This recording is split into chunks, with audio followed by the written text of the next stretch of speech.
Muy buenas tardes. Continuamos con la programación del día de hoy con la conferencia Verificación Metrológica en Microcoquetas y Centrífugas Caso Clínico, a cargo de la profesora Yanet Zapata Bailarín, quien es especialista en estadística de la Universidad Nacional de Colombia, maestra en microbiología y bioanálisis de la Universidad de Antioquia, y gestora técnica del Laboratorio de Ciencia Asistencial e Investigativo de la Escuela de Microbiología de la Universidad de Antioquia. Gracias. ¿A todos me escuchan? ¿Cuántos de ustedes son ingenieros biomédicos? ¿Todos son bacteriólogos o microbiólogos? No. Todos son bacteriólogos. ¿Tú eres ingeniero biomédico? Entonces, ¿por qué lo pregunto? No porque quiera sesgar la información, porque todo lo que está aquí puede cambiar. Nos ha pasado que hoy definimos unas cosas, tenemos unas cosas, y luego vienen los cambios y nos tiran todo al trasto. Entonces, lo importante de esto es saber que los microbiólogos, que son la mayoría de ustedes, y ahora me toca hablar con ustedes, nos hemos centrado en cumplir un montón de deseos, cumplir un montón de cosas que nos piden, cumplir que el ICA vino, que el ICONTEC vino, todos vinieron a revisarnos y muchas veces nos han montado en la película diciendo que eso no se plantea de tal forma, no se hace de tal forma, y quedamos como con cara de incertidumbre, como con cara de que entonces, ¿qué tenemos que hacer para poder cumplir? Y esa preocupación la he tenido yo en 10 años. Yo me gradué en 2003 y yo decía, bueno, tengo 3 hijos, ¿a dónde voy a comer yo ahora? Soy microbióloga, bacterióloga en este momento. Me voy a ir a leer, me voy a sentar a mirar en un microscopio, no voy a salir de allá, o por el contrario, voy a empezar a pensar en qué tengo que hacer para que lo que yo hago quede bien hecho. Y yo no sé si a ustedes, a mí me pasó que yo entré a microbiología por algo del azar, no fue una decisión, fue algo que tuve que hacer porque tenía que hacer algo y tenía que sostener a 3 personas. Pero les digo que, y no estaba huyendo nunca de la matemática, siempre me ha gustado, pero pasé a microbiología y a bacteriología en su momento y dije, vamos a hacerlo, vamos a asumir el reto y vamos a hacerlo bien. Entonces, con eso, ¿qué quiero decirles? Que no podemos huir de la matemática. La matemática está presente en casi todas las cosas que hacemos, ¿cierto? Hoy en la mañana usted cogió su reloj y comparó el tiempo. ¿Cómo? Con un instrumento de medida, y así lo llama el vocabulario internacional de metrología. Con un instrumento, usted comparó el tiempo que estaba ocurriendo en ese momento y dijo, son las 6 de la mañana, son las 5 de la mañana, tengo que irme a organizar.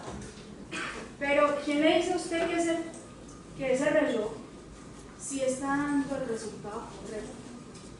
¿Cierto? Uno queda con la incertidumbre, como que, bueno, son las 5:50 o son las 6:05, ¿qué hora es? Y viene toda la metrología legal, toda la gente que se dedica a la metrología y le dice a usted, pues vea, hay un Instituto Nacional de Metrología que fue conformado en 2012 para Colombia, lleva 5 años, en mayo cumple 5 añitos, y no le tiene todas las respuestas, ni le va a dar todas las soluciones, ni le va a decir en muchas ocasiones si esa incertidumbre que tiene su reloj es la adecuada o es la correcta.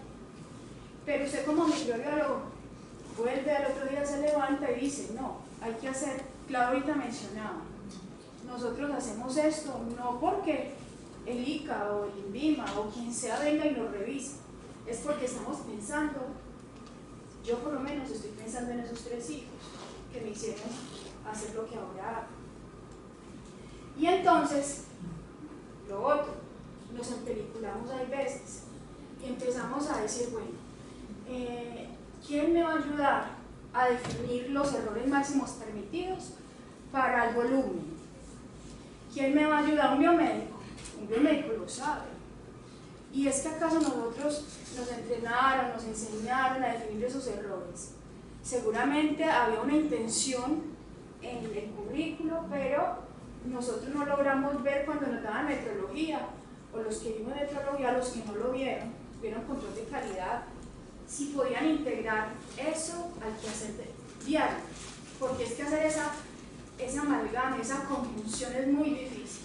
¿Por qué? Porque yo les pongo este panorama. Usted llega, coge su microscopio y en microbiología todos los métodos, la mayoría son cualitativos. ¿Usted cómo define el error máximo permitido para una magnitud que no es cuantitativa, que es cualitativa? Y empieza a pensar en unos indicadores como la concordancia y usted en el afán, porque los microbiólogos, los bacteriólogos tenemos esa constante, esas ganas de decir que lo que hacemos está bien hecho por alguien, y empezamos a hacer concordancias entre pares, ¿cierto? Y buscamos y leemos. Vos viste una yardia, yo vi un quiste, vos también lo viste, sí. Y nos vamos metiendo en la metrología, eso también es metrología. Entonces, metrología no es solamente, no aplica solo para magnitudes cuantitativas. Y la magnitud es lo que se mide, es el mesurando. Hay magnitudes físicas, químicas y biológicas. Y todos ustedes, estoy seguro que las han medido, ¿cierto? Unos con mucha precisión, otros no con tanta precisión, otros acercándose al valor verdadero o al convencionalmente verdadero, porque no podemos hablar que hay valores verdaderos, ¿cierto? Si yo le digo a usted me dio 10 microlitros hoy para preparar el reactivo de Benedict, usted va a decir 10 más o menos, ¿cuánto? Tiene que decirlo y tiene que pensar en eso. ¿Por qué? Porque 10 usted nunca va a alcanzar esa perfección y lo tiene que saber. Pero entonces, ¿cuánto estoy midiendo de verdad? ¿Estoy midiendo 10 o 6 o 5? Me puedo tirar en el proceso y lo hemos visto. Hay veces no le da uno y es que esto no me entra. Se han escuchado y uno pasa el control y no le entra y uno dice, bueno, ¿qué tengo que hacer? Uno lo primero, uno le echa la culpa siempre al otro, ¿cierto? Es como la costumbre del humano y no piensa que lo que está haciendo él está influyendo en todo, porque él es el que está midiendo, ¿cierto? Entonces, dice, no, eso debe ser la micropipeta, que yo la mandé a calibrar y ahí me llegó el certificado y bueno, lo ha analizado, sabe si los errores están dentro de lo permitido, para qué me reportan o me estiman la incertidumbre.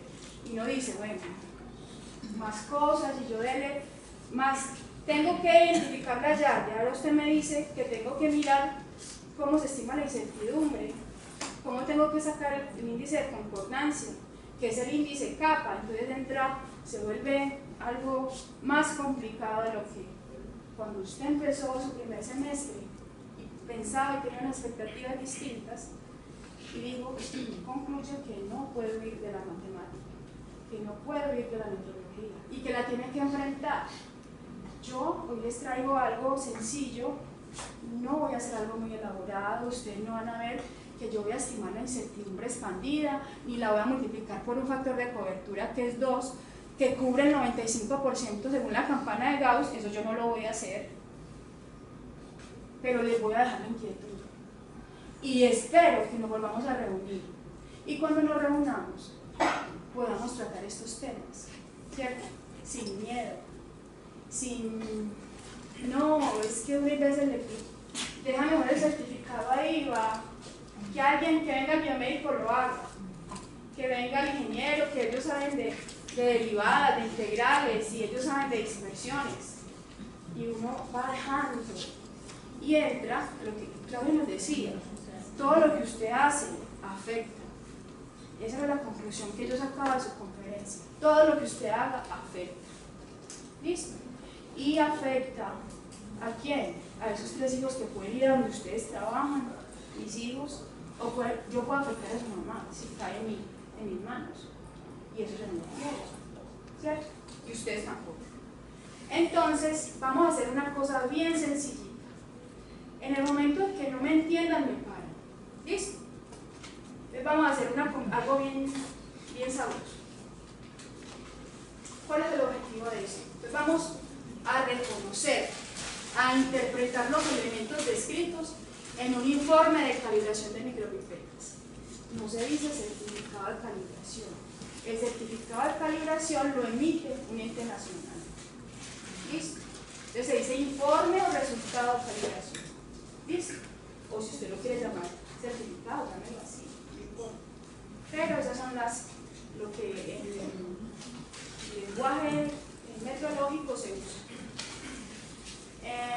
Con el fin de concluir sobre la aptitud de los mismos. Yo le digo mucho a los estudiantes, ¿qué es ser apto? ¿Usted por qué es apto? Usted es apto porque usted le está cumpliendo en competencias a algo, ¿cierto? Usted es apto o equipo, ¿usted por qué es apto? Porque mide bien, porque es preciso, porque es veraz, o porque su incertidumbre es pequeña. ¿Por qué? La aptitud para el uso me la da con mucha certeza la incertidumbre. Porque miren, que la incertidumbre es la duda que tengo sobre un resultado y es un parámetro no negativo. Digamos, yo medí 5 microlitros, más o menos, estoy expresando un dato de incertidumbre, más o menos 0.01, más o menos 0.1. ¿0.1 qué? Microlitros, porque ella se expresa en las unidades de mesurar. Medí 5 más o menos 1, más o menos 0.1 microlitros. ¿Qué estoy diciendo? Que soy capaz, que la medición está, esos 5 no son 5, son 4.99 o 5.01. ¿Listo? ¿Es verdadero ese valor? No, está dentro de algo, ¿cierto? Está dentro de algo. Ahora, eso es permitido. Estar entre 4.99 y 5.01 se puede. Hay veces uno no llega al análisis, no hace el análisis para concluir que de verdad ese rango que se está reportando es el que debería reportarse. Y si yo con ese error más la incertidumbre estoy metido dentro del error máximo permitido. ¿Listo? Porque eso es lo que vamos a ver hoy. Eso es lo que vamos a concluir. Vamos a concluir que cuando no lo va a sumar, aquí hay unas herramientas que nos van a permitir verlo fácil. Como cuando yo grafico el error y le pongo en un diagrama de cajas y bigotes, el centro, en un diagrama de cajas y bigotes, el centro es la mediana. Y las colas, los bigotes, son la dispersión de esa mediana, ¿cierto? El rango intercuartílico, porque son medidas de posición. La mediana es una medida de posición. Entonces, si eso es así, ese valor, ese error, con esas dos bigotes, está metido dentro de lo que se permite para esa medida. Si eso es así, usted acabó de verificar que esos 5 mililitros están bien medidos y no se tiene que preocupar más por hacer esfuerzos de pipetear de forma paralela y luego purgar y dispensar. Usted está haciendo lo que debía hacer. Y ya concluyó que esa micropipeta tiene una incertidumbre y que esa incertidumbre le va a servir algún día para algo. ¿Para qué le va a servir? Le va a servir para saber cómo está su proceso, primero. 2, le va a servir porque hay elementos de entrada que afectan la incertidumbre de un proceso global. Usted no está midiendo, o usted no se levantó para saber si la micropipeta estaba buena. Usted se levantó es para saber que va a reconstituir un material de referencia certificado o no, y que con él va a montar una calibración, ¿cierto? Eso es lo que usted piensa, o eso es lo que me enseñaron. Usted va a montar, va a reconstituir con esa micropipeta, va a reconstituir con su ánimo, porque hay días que estamos tan frágiles que las mediciones no nos dan, y no es la pipeta, es usted, ¿cierto? Se le cayó el volumen al mesón y perdió, parte cayó dentro el frasquito y la otra parte quedó afuera. ¿Qué hizo? Perdió, ¿cierto? Y usted dice, no, como fue una gotica, 20 microlitros, trabajémoslo así. Y miren eso cómo afecta el resultado final. ¿Cuál sería el resultado final? Determinar la cantidad de sustancia de glucosa que hay en una muestra de suero. Utilizó pipeta, utilizó su ánimo, utilizó su técnica, utilizó todo lo que estaba en el ambiente, y cada una de esas partes influyen en la incertidumbre global de la medición. Entonces, hoy vamos a tocar una cosa cortica, que vamos a hablar de los instrumentos de medida, que esa es la forma como se llaman los instrumentos con los que trabajamos según el vocabulario internacional de metrología. ¿Listo? El BIM, vocabulario internacional de metrología. Y qué rico que empezáramos a leer, así como leemos la Biblia, leyéramos el BIM, para que habláramos en esos términos, ¿cierto? Él nos empieza a cambiar el lenguaje y nos ayuda a entender por qué no se dice mensurando, cuándo se dice mensurando y cuándo se dice analito, cuándo se dice magnitud, por qué calibramos, ¿cierto? ¿Qué es calibrar? Porque calibrar no es arreglar, ni ajustar, ni corregir.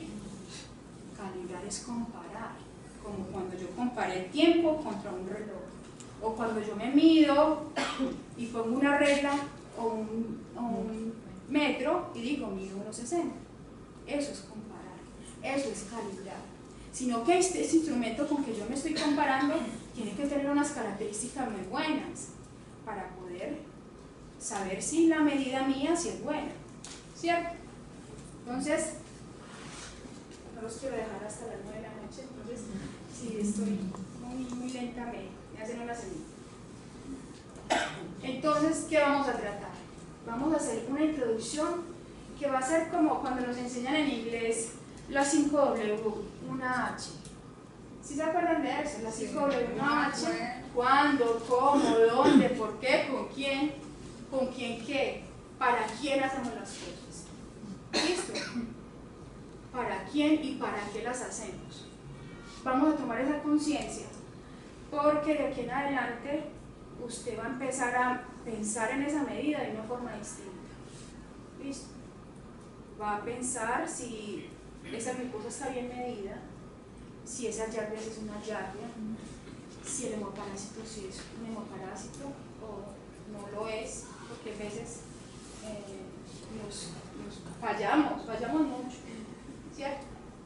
Entonces vamos a ver, vamos a hacer esa introducción, cómo establecer las frecuencias de calibración, y por eso yo no les traje, o no me pegué mucho de la incertidumbre. No nos deberíamos empelicular tanto con incertidumbre, es fácil de estimar, que ya no se calcula, ya se estima, ¿cierto? Porque a ella confluyen un montón de cosas y por eso es que se estima. Y entonces quiero más bien centrarme en algo de planeaciones, cómo establecer esas frecuencias de calibración, cómo lo estamos haciendo ahora, porque les digo, yo esto lo empecé más o menos en 2008. Y les cuento algo horrible, en 2010 todavía tenía lo mismo, todavía tenía los mismos elementos para definir las frecuencias de calibración, y eso está mal. Usted no se puede quedar con esos mismos criterios, y usted no puede decirle, es que las pipetas son cada año, y cada año va y las calibra. La ILAC G24 nos propone unos métodos para decir, es cierto, hágalo de otra forma, piense en otras cosas que pudieran estar afectando las mediciones, inclúyalas, míralas, valide ese método y determine su frecuencia de calibración. También. ¿Listo? Entonces eso lo vamos a ver ahí. ¿Qué debe contener el informe de calibración? Porque hay veces nos meten chucha y nos entregan cualquier cosa. Y como no sabemos, le creemos y incluso hacemos verificación metrológica sobre eso y quedamos muy tranquilos. Que debe tener un certificado.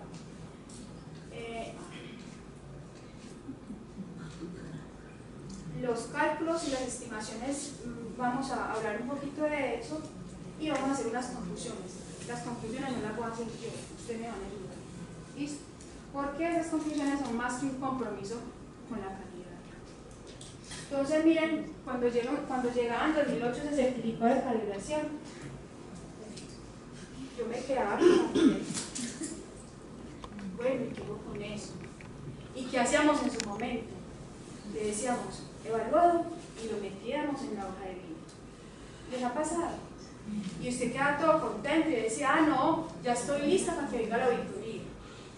Y el auditor llegaba y le preguntaba, muéstrame el certificado de calibración. Y resulta que ahí en ese certificado decía, tenía un error así de grande y usted no se había dado cuenta. ¿Ya? Me pasó a mí, nos pasó en 2008 y de eso aprendimos. No somos infalibles y por el hecho de que representemos al escudo de la universidad, representemos a la Universidad de Antioquia, no significa que no nos equivoquemos y que las cosas cambian y que nosotros tenemos que movernos con eso, ¿cierto? No nos podemos quedar, ese es el mensaje más grande. Más que aprender a calibrar, a entender que es una magnitud mensurando, es movernos cuando el cambio se da y abrirnos al cambio y proponerlo, ¿cierto? Entonces, yo creo que sí quedaban también mis compañeras en su momento y decíamos, bueno, aquí estaba alguien que nos lideraba y de pronto ella podía dar las luces, ¿qué íbamos a hacer con eso? Y seguramente nos montaron una película con ese error que teníamos, creo que era un termómetro con el que verificábamos la temperatura de las muestras que remitíamos a otra parte. Y bueno, ¿y usted qué hizo con eso? ¿Usted cómo aseguró que esos 2 y 8 grados Celsius, que es la temperatura de refrigeración, no se afectó? Por más bien, el termómetro estaba midiendo lo que usted creía que estaba midiendo bien, pero en realidad tenía un sesgo. ¿Qué es el sesgo? La diferencia entre lo que usted mide y lo que usted espera, ¿cierto? Eso es un sesgo. O un error de medida, que así lo llama el BIM, ¿cierto? ¿Cómo afectó las mediciones de ahí para atrás? De ahí para adelante pues usted las corrige, pero de ahí para atrás ¿cómo hace? Porque 9001 le dice a usted, 15189 le dice, 17025 le dice, ¿y usted cómo asegura que las mediciones de ahí para atrás, en palabras mías, no se afectaron? ¿Cierto? Una paratormona. ¿Se acuerdan? La paratormona, ¿sí saben de qué les estoy hablando? Muy de sensible a la temperatura. No se afectó. Puede que yo hubiera metido la paratormona a 10 o 12 grados. ¿Y qué me pide el estándar? Refrigérenla. ¿Listo? ¿Qué pudo haber pasado ahí? ¿A quién le entregué una paratormona mal? ¿Cuánta gente no la diagnosticaron? Y eso lo carga uno como ustedes no se imaginan, porque los que queremos la calidad nos duele lo que le pueda pasar a alguien de ahí para adelante. Ese es el mensaje que yo les quiero traer. Espero que les calen los huesos y que lo que aprendamos hoy, que es algo muy sencillo, lo puedan aplicar fácilmente. Si necesitan las herramientas, yo se las puedo dar. Lo que hemos trabajado, los puedo dar. Si les gusta, pues, sin arrogancia, si les gusta y les sirve, pueden contar con ellos. Entonces llega el certificado y esta mujer que está allá atrás, leyendo, buscando las llaves, buscando encontrar algo que pueda decir algo de la salud de alguien, le cae toda esta tromba de gente. El auditor, el ONAC, el INVIMA, el ICA, el ICONTEC, y uno dice, este sueldo sí no justifica. Cuando llegan todos ellos, llegan con el mínimo bronce, ¿cierto? Y empieza usted a maquinar de ahí en adelante que lo que usted hace es para ellos. Y empieza a pensar, no, es que viene el auditor en 15 días y yo tengo que tener el certificado verificado, y empieza a pensar en ellos, para cumplirle a ellos. y empieza a olvidar para qué usted estudió esto, para qué estudió 4 años, 5 años, y eso es lo que vamos a empezar a pensar desde ahora, o si ya lo hacen, me los felicito. Entonces, tranquila, fresca, que usted le cumple a todos ellos, pero nunca le podrá explicar al de la Paratorbona por qué no lo diagnosticaron en ese momento. Y no quiero que les quede la culpa, no, porque uno tiene que avanzar, ¿cierto? Pero tiene que aprender que ese certificado no se pudo haber quedado ahí, que usted debió analizar. Ahorita vamos a ver cómo le dejamos todo al biomédico.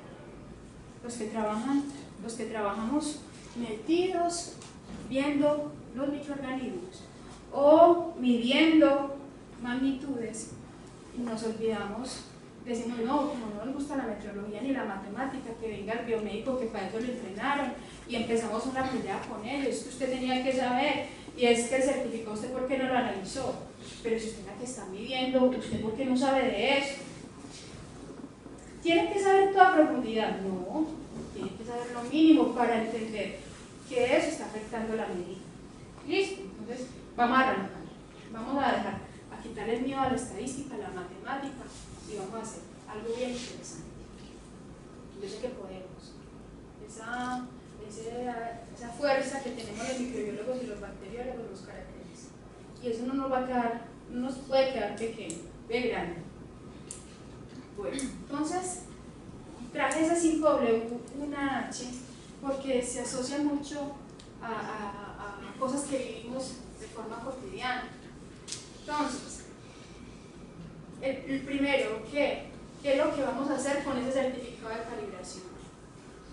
Ese que no lo dicen las normas, ese que es muy fácil. ¿Cuántos son de muchos de los que estamos acá, egresados de la universidad, podemos acceder, todos podemos acceder al sistema de bibliotecas, donde hay unas bases de datos bibliográficas y están más de 2000 normas del organismo nacional y comité que estandariza procesos y normaliza procesos, y ahí podemos encontrar la NTC, Norma Técnica Colombiana ISO 86551, que habla sobre los requisitos generales para equipos volumétricos, instrumentos volumétricos tipo pistón. Ahí habla de lunetas, habla de que es un error de medida, habla de la incertidumbre de medida relacionada con volumen, habla de pipetas, habla de muchas cosas interesantes en cuanto a volumen. Toda la 8655 es una norma, es una familia de normas que habla sobre el volumen. Entonces ahí nos están diciendo el qué. Tenemos que hacer mucho esfuerzo, ¿no? Usted tiene que bajarlo y leerlo. O entre colegas, entre nosotros, como somos un músculo fuerte en la salud, podemos prestárnoslas, podemos hacer referenciación y podemos ayudarnos en eso. Yo creo que nos falta, ¿cierto? Estas son exclusivas para pipetas de pistón. La primera habla de los volumétricos, la segunda habla específicamente de pipetas de pistón. ¿Cuáles son las pipetas de pistón? La micropipeta, que es con la que usted trabaja. ¿Sí? Verifico las características meteorológicas y digo que está para el uso. La raya 6 me habla sobre los métodos gravimétricos para la determinación de errores. Métodos gravimétricos. Entonces ahí nos están metiendo ya política. Métodos gravimétricos tiene que ver que los volúmenes se pueden medir de forma directa cuando usted pipetea. Eso es el método directo. Y ahí determina volumen, ¿sí o no? 10 microlitros, 20, pero el método gravimétrico es que utiliza la masa que se mide en una balanza y que esa balanza tiene que tener unas características especiales muy bien descritas en esa norma. Si son volúmenes pequeños, cómo debe ser la resolución de la balanza. Si son volúmenes intermedios, cómo debe ser la balanza, ¿cierto? Todas esas características están ahí. ¿Y para qué? Para determinar errores, y ya sabemos qué es el error, que es la diferencia entre lo que yo medí y lo que yo esperaba. ¿Listo? Entonces ahí esa norma nos ayuda a establecer ese qué. La hilaje 24, ya les dije, que me sirve para determinar frecuencias de calibración. Entonces miren que ¿qué es fácil? Bueno, relativamente fácil, porque hay normas que son costositas y que por eso no las debemos compartir, no, por eso las podemos estudiarlas juntos, eso nos falta. La 8655-7, que nos permite ver o conocer los métodos no gravimétricos, o sea, los que no son donde utilizamos la balanza para la evaluación del desempeño de los volumétricos. Ahora, miremos cómo es el cómo. Con la capacitación, venir a estos encuentros donde volvemos a vernos la cara, donde volvemos a repasar cosas importantes para el laboratorio. Es una forma de cómo hacer las cosas. Una veces la norma le dicen a usted qué, pero usted no tiene esa sensación de, bueno, dígame, en las notas le dan a uno luces, pero no le dicen a uno cómo lo debe hacer, o cómo lo puede validar, o cómo lo puede obtener. Una cosa bastante tediosa, ¿cierto? Y por eso también tenemos la referenciación. Yo voy al laboratorio tuyo y me enseñas, mostrarme cómo están haciendo la verificación metrológica. Y estoy segura, esto no son secretos de Estado, esto se puede compartir. Porque ¿a quién va a beneficiar? ¿Al laboratorio? No. ¿A esos 3 hijos míos o a mi mamá? ¿Sí o no? A ellos, que son lo que nos impulsa y los que nos hacen levantar por la mañana para medir, ¿cierto? La llamada a un amigo, que a veces es la o el WhatsApp, donde vos le decís, ve, ¿cómo es que vos determinaste la frecuencia de calibración? Entonces yo le voy a decir, me puso el WhatsApp a mí, ve, mira la hilaje 24 que está en internet, no necesitas comprarla. Y es una forma fácil de obtener la información. Yo espero que abramos la mente y compartamos estas cosas, porque a veces nos cerramos, es que como yo soy del laboratorio ayer y no me lo dejan prestar. A mí no me lo puedo prestar porque el formato yo lo fabriqué hace como 20 años y eso ha sido una cosa que me ha sacado gana, no lo puedo prestar. Usted verá si le tomo una fotico, lo mira, pero no. ¿Por qué hacemos eso? ¿Cierto? Ahí es donde uno analiza esas malas costumbres, malos vicios. Y yo ahorita nos decía, trabaje por la gente, mire que la gente es su foco, no la norma ni el ILAB, ni el EMA, ni el CONTEC, nadie de eso, ¿cierto? Ellos nos ayudan porque nos ponen retos todo el tiempo, nos hacen despertar, pero definitivamente a quien vamos a ayudarles a la gente. ¿Cuándo? Ese es cuando, hay veces dejamos como les mencionaba ahorita, ¿cuándo revisar el certificado? Cuando venga la auditoría interna, que es en marzo. No, espérate que faltan 15 días. Y la medición, ¿qué termómetro qué? Que estaba midiendo la paratormona ¿qué? ¿Qué va a hacer con él? Y no ven que cuando plantea uno la acción correctiva dice, tiene una fecha. Y el certificado llegó en noviembre y usted está montando la acción correctiva en marzo. Para poderle mostrar al ICONTEC o a alguien que hizo algo. Porque ya toda la norma le dice, monte acción correctiva, haga acción correctiva, haga acción preventiva, todas, ¿cierto? Pero nos demoramos eternidades porque nos da susto mirar la matemática expresada en ese informe, ¿cierto? Entonces, no nos demoremos, sino busque el amigo o busque a alguien que le ayude, no lo deje ahí, no lo guarde en la hoja de vida, que eso ahí solito no sirve para nada. ¿El para qué? ¿Para qué hacemos esto?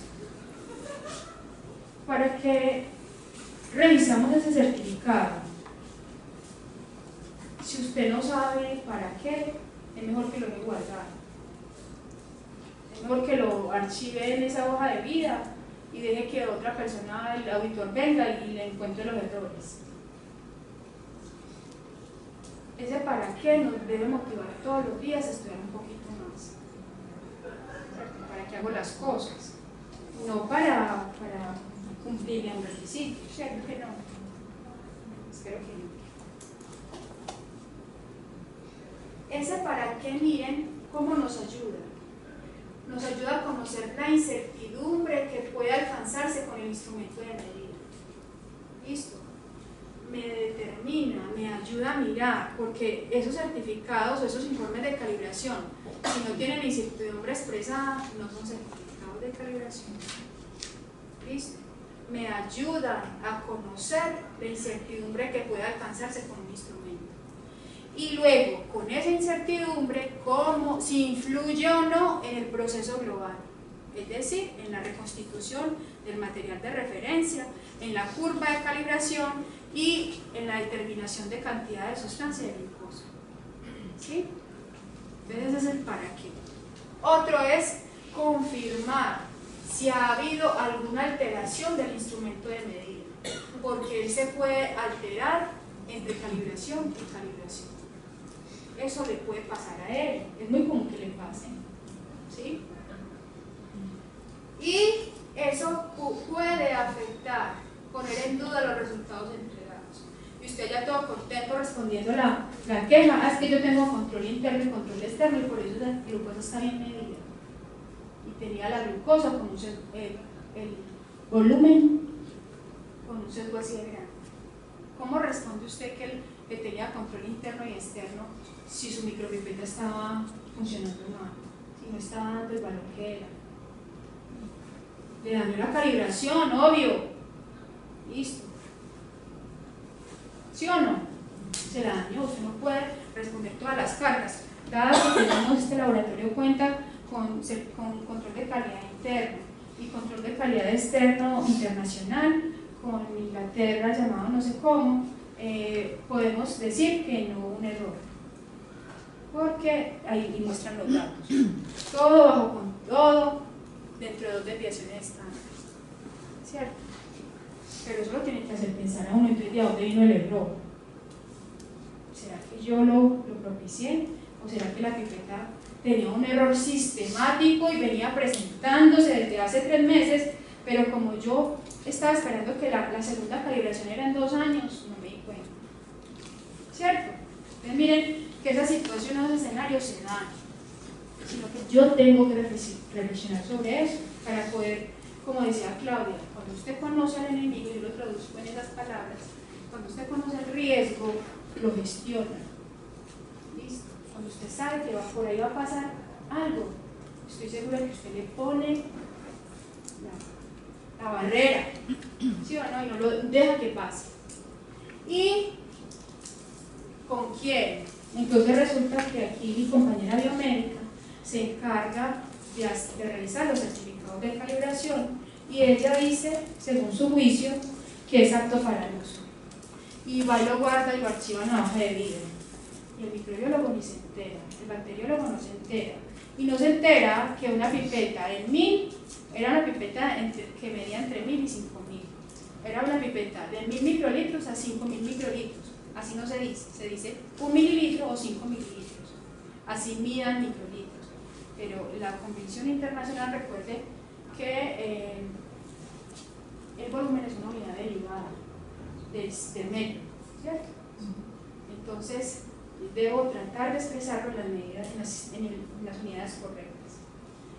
Y resulta que cuando el biomédico vio que el 1000 no se podía utilizar y puso la etiqueta, el microbiólogo y el bacteriólogo ni siquiera se enteró. Y él cogió la micropipeta, nos pasó también. Lo que les estoy contando es que nos ha pasado. Nosotros no somos infalibles. Había un error en mí. Si yo no lo menciono, si alguien no lo menciona, pues ¿qué hace el microbiólogo? Utilizan a mí, pues es que eso no es un pecado, él ya no sabía, ¿cierto?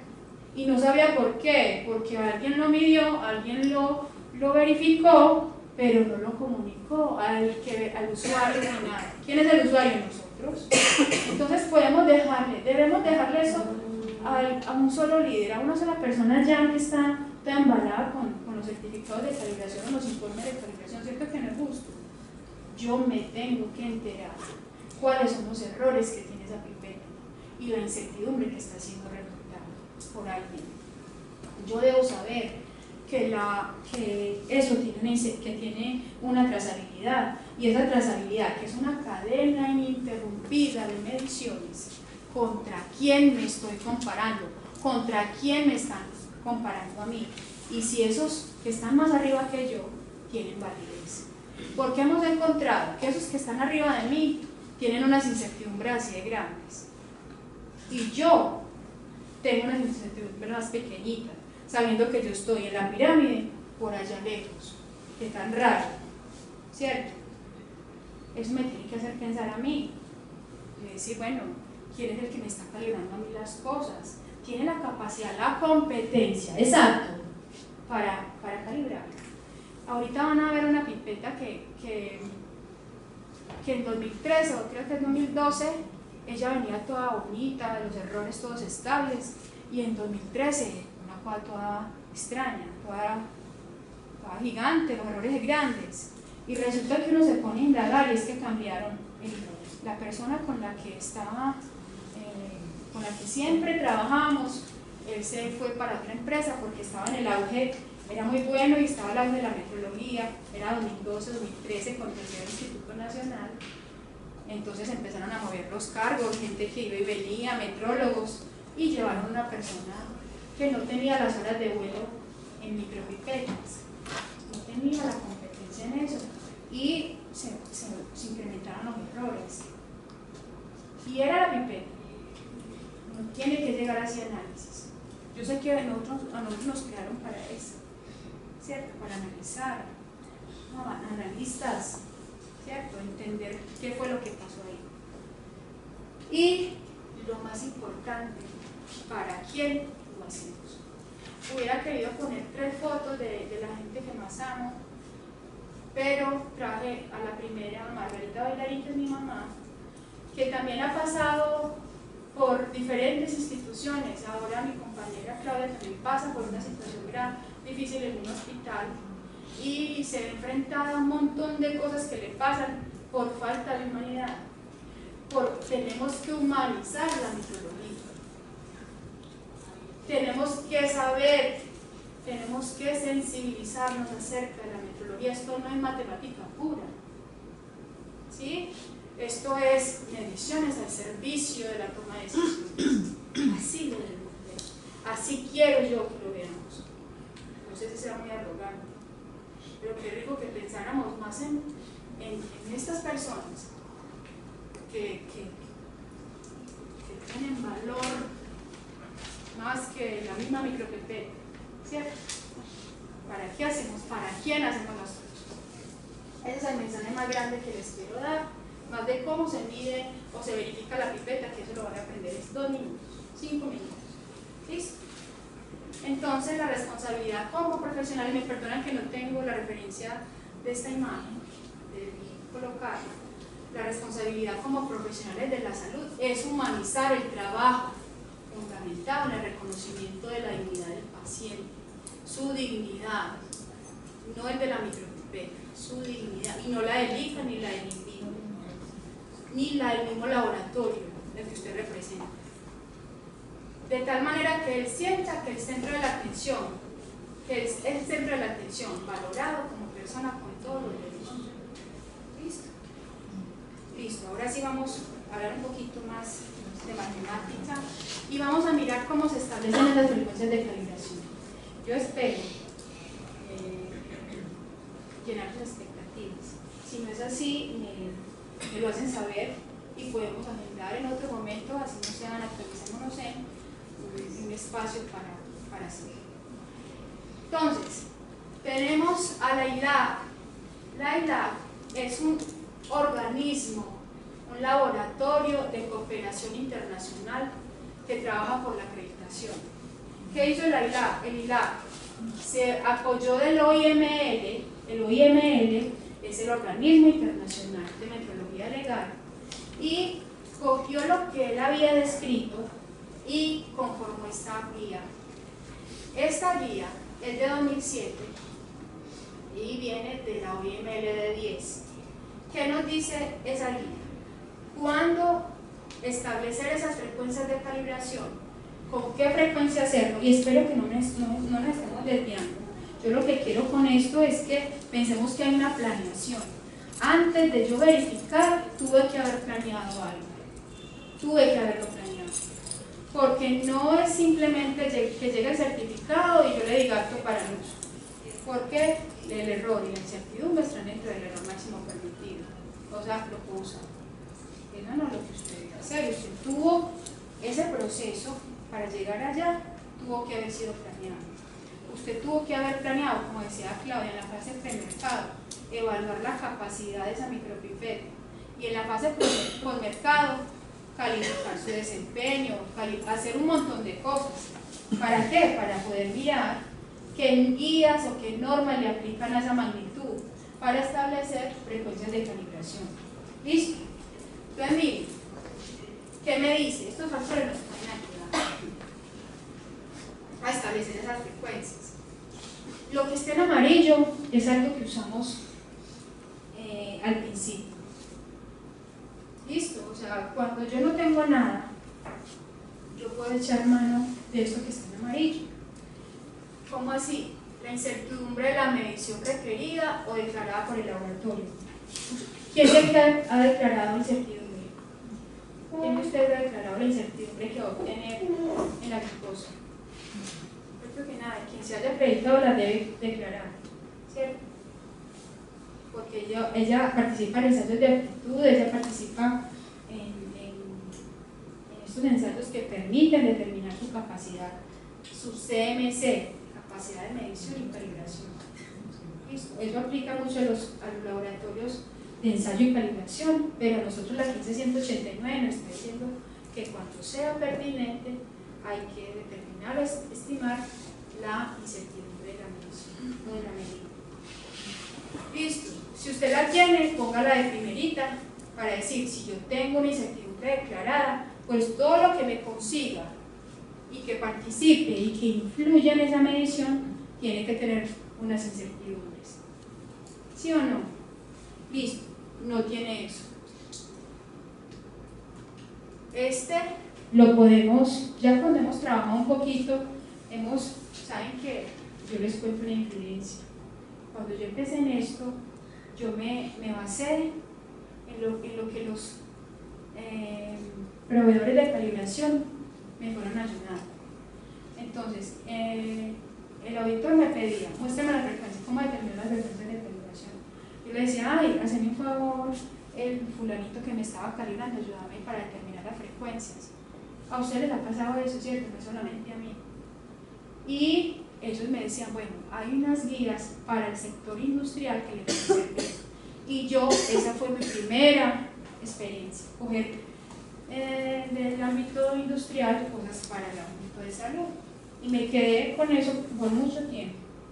Me dormí. Y entonces, cuando lo establecí, miré qué riesgos podía obtener en la medida cuando un instrumento excedía los límites. Entonces yo miraba, esta pipeta tiene una deriva, que son sesgos en el tiempo. Se implementó su sesgo 2010, 2011, en vez de estar dentro de lo permitido, ella empezó a subirse casi hacia arriba para salirse de los límites. Ella es un riesgo, es un instrumento muy riesgoso, ¿cierto? Entonces yo dije, lo voy a incluir en esa tablita de Excel o en la que usted quiera como criterio para establecer la frecuencia de calibración de ese instrumento. Otro,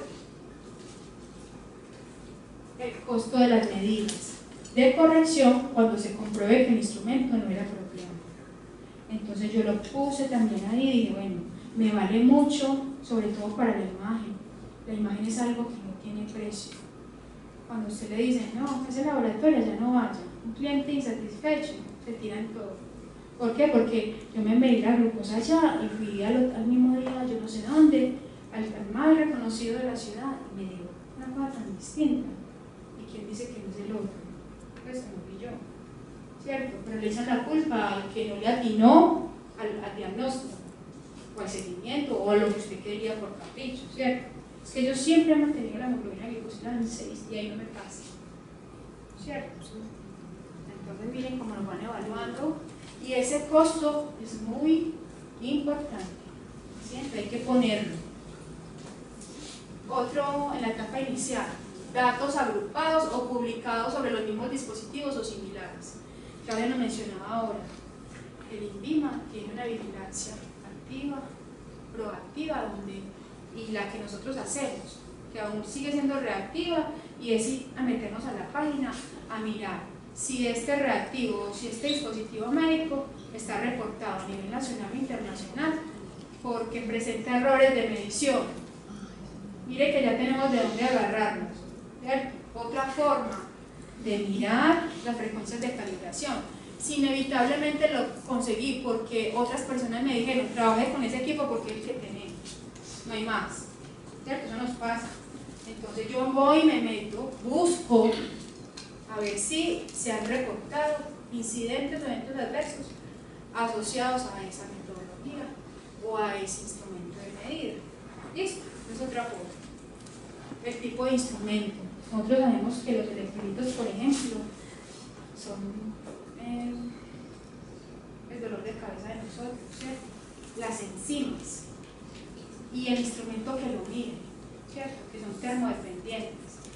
Entonces ese tipo de instrumento lo vamos a tener en la mira y podemos incluirlo como un factor que nos va a ayudar a determinar las frecuencias de calibración.